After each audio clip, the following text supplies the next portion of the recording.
پاکستان اور چین کے سفارتی تعلقات کو 75 سال مکمل ہو چکے ہیں اور اس موقع پر بیجنگ میں پروقار تقریب کا انعقاد کیا گیا۔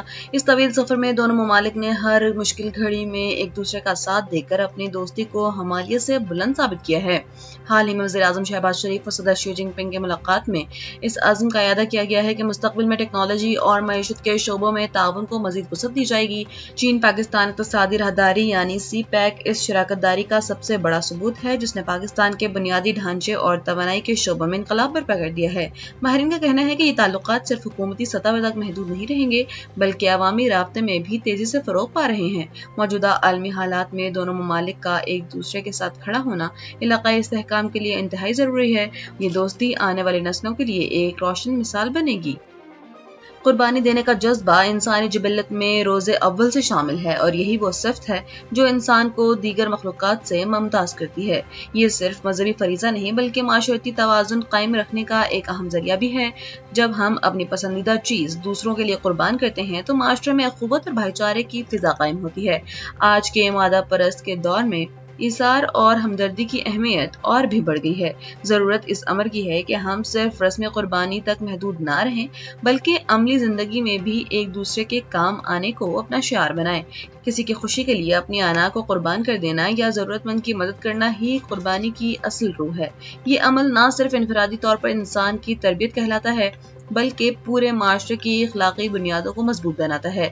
انسانیت کا تقاضا بھی یہی ہے کہ ہم مشکل میں دوسروں کا سہارا بنیں۔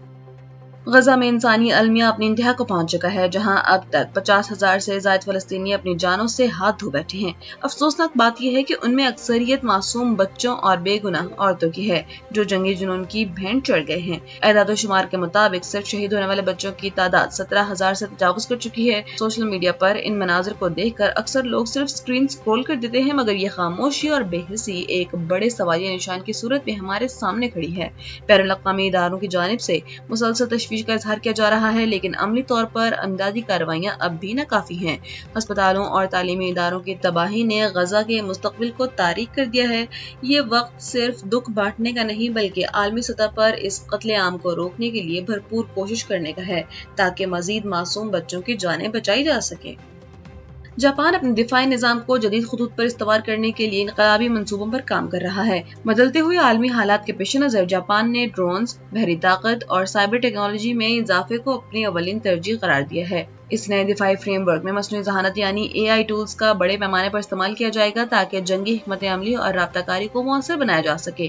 سگنلز جیمنگ اور جدید سینسرز کی تیاری بھی اس منصوبے کا اہم حصہ ہے جو دشمن کی جاسوسی کو ناکام بنانے میں مدد دے گی۔ جاپانی انجینئرز ایسے خودکار نظام وضع کر رہے ہیں جو انسانی مداخلت کے بغیر خطرات کی نشاندہی کر سکیں گے۔